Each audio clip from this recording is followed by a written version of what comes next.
Milo, we're having a conversation.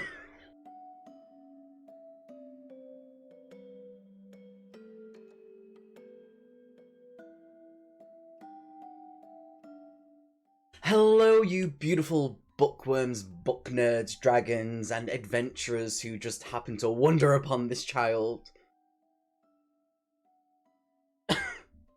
The child of my channel. I don't know why I said child. I think it's because Milo is my child and also Peanut's there. How are you doing on this fine day? I hope you are looking after yourselves. So today we're going to be talking about The September House by Carissa Orlando. Now, I need help with this. So this was actually released September 2023, so last year. And it is 352 pages of perfection. I love this book so much. This is a horror, supernatural thriller, and very much down my street. It was definitely worth the wait for me to try and get a hold of this, because it was difficult to get it in the UK, and I don't know why. But anyway, so the story revolves around Margaret. Now, Margaret is a bit of an older lady. She's got a child who's, is done college, university, living her own life far, far away. She has a husband named Hal. And basically, Hal decided to leave because the house is haunted, basically. And every September is when the house just seems to ramp up. The walls start to bleed blood until it's basically rivers running down the stairs. There's screams, and the ghosts become restless and start doing things. But it's not just that. It's the fact that in the basement, there is this whole other level of a certain ghost that is a mindfuck, basically. And the whole story is that Hal has gone missing. Margaret doesn't really seem to care because the relationship between the two of them is very questionable. But Catherine finds out and decides... Catherine is the daughter, by the way. Catherine decides that my dad's missing and I'm going to come down there and I'm going to find him. I'm going to sort this all out. The only problem is that Catherine is coming down in September when the house is more awake. And things just... It's just a whole plethora of so much fuckery. It's so good. And that's basically the story, is that Margaret's trying to make sure Catherine doesn't experience anything while trying to figure out what's going on with Hal. And things just blow up more and more. And it is just gloriness. Gloriness. It's just beautiful. Because the way that Margaret deals with it and copes with it and has these certain things that she has, it's just beautiful. Absolutely beautiful. It's written so well. The plot itself, it starts at a certain point. So there's a prologue in there, so you kind of get the gist of what Hal and Margaret's kind of relationship is. And then it's like, bam! It's 4 years they've had this house. And it's September. So it's instantly, things are going to start happening, even though things already happen because there's spirits in the house, there's ghosts in the house, but things are going to just ramp up. And you learn more and more about what kind of goes on, and the spirits in the house to a certain point where there's still mysteries in there, but the plot just has this certain flow where it doesn't get like numb to you as you're learning and figuring things out, and it's just beautiful. It's perfect. It's a lovely flow to it, and it gets to a point near the end. I'm just gonna say this: there's no spoilers in this, no spoilers at all, because most things you'll learn pretty much is like near the beginning. You're like, okay, got it. But it happens to a point where, near the end, I say the last 100-ish pages, it's like, it gets this bit where it's like, oh, so that's not what I thought was going to happen. Then it's like, BAM! Boom! Drop it like a hot potato! Everything's gone fucking mental, and it's like, oh my god! And it works. This huge crescendo for this ending was beautiful. Just the plot itself is just a work of art, and I appreciate it so much. Now, we have characters. There is quite a few characters, because obviously we have Margaret, Hal. Hal's not really in the picture, because he's missing, but, you learn a bit about Hal, you learn a bit about Catherine, Margaret. So Margaret is the wife/mother, and just a little bit of detail about her is that she is a victim of spousal abuse. And from someone who's lived in that sort of situation and been in an abusive relationship, some of the things I'm like, I see how Margaret is dealing with things, where you make rules for yourself, and that's how you cope, so things don't happen to a certain extent, or it's not as bad as it could be, or it should be, you know. So I get that, and I feel for Margaret. She makes rules of this to make herself survive, because there's always a way to survive. And but at the same time, she's also protective because obviously she is a mum. She loves her daughter. She's very protective of her daughter, though their relationship is a bit strained. How I thought it was a stepdad at first, but no, he is the dad to Catherine, the daughter, and he is abusive and an alcoholic. He was originally a recovering alcoholic and then goes straight back into it. Something's happened. I'm not going to tell you about that. I'm just going to leave it at that with him. He's a bit of a dick. I thought I liked him at first, and then I was like, I see where this is going.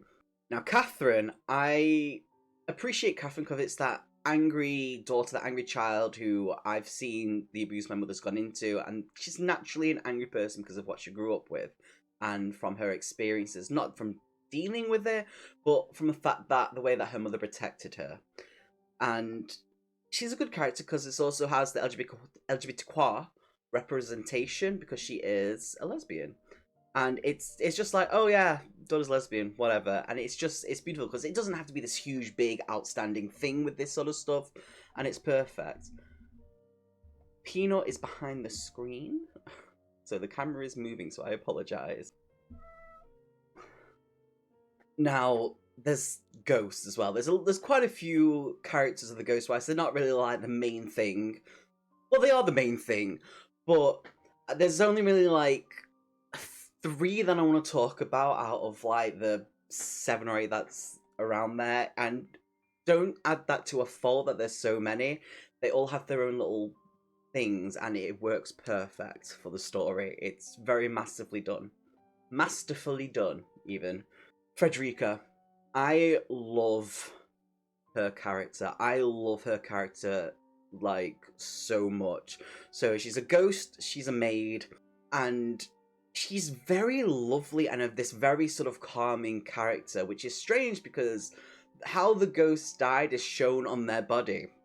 And she doesn't realize is that it shows this. She thinks she just looks normal, considering there is a massive axe wound, like, here. I don't know why I'm doing that. Like, there's an axe wound that basically is, like, gone here.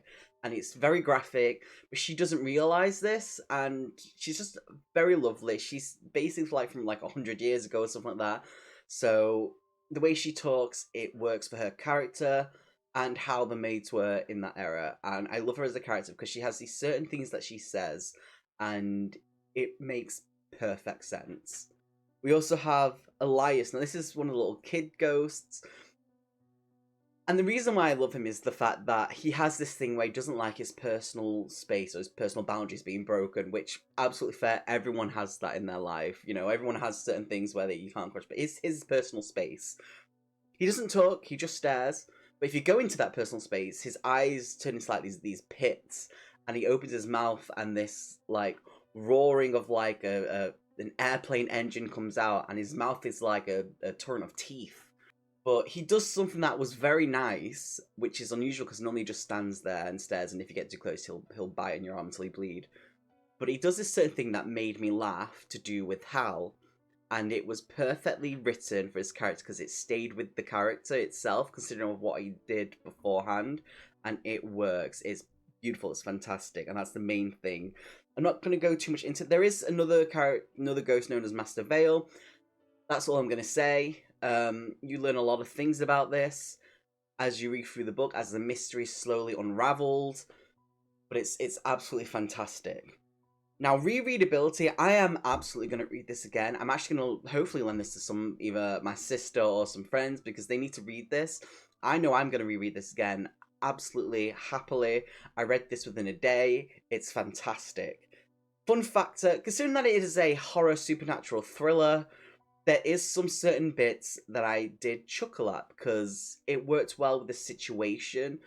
You know, when something horrific kind of happens and you have to kind of make a light joke out of something just to kind of like mentally make sure that everything's okay. So you make like a joke and then you move on to just kind of deal with whatever.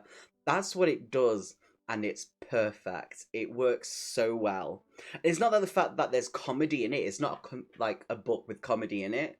It's just a little thing happened and it made me chuckle, and it worked well because that's how normal people would cope with things. So I appreciate that. Now, my thoughts on this book, I absolutely loved it, obviously. I would rate this 5 out of 5. It's fantastic, it's well written. The story itself is fantastic. The mystery, how everything's unfolds, is brilliant. The plot, how it flows, how it moves, how it keeps drawing you in, wanting to find out each individual puzzle piece and fit them together. Absolutely love that. You know, it's fantastic, it's perfect the way it is. The only thing that upsets me is this is the only book this author has written. Why do you do this to me? Why is this a thing that always happens? I need more. I absolutely need more. And the main thing is, obviously, as well, is the ending is perfect for this book. It's extremely well-rounded and finished with a nice little bow on it, and I appreciate how it ended. Everything that leads up to this final bit, this final moment at the end of the book, absolutely fantastic. I loved it so much. I enjoyed it. This is going to live rent-free in my head for a long, long time. But if you've read The September House, let me know what you think. Or if you have anything that you've read that resembles something even close to this, that has the same sort of feel, the vibe to this, absolutely let me know. I would love to know. But stay awesome, my friends. Make good choices in life and love, love. Bye.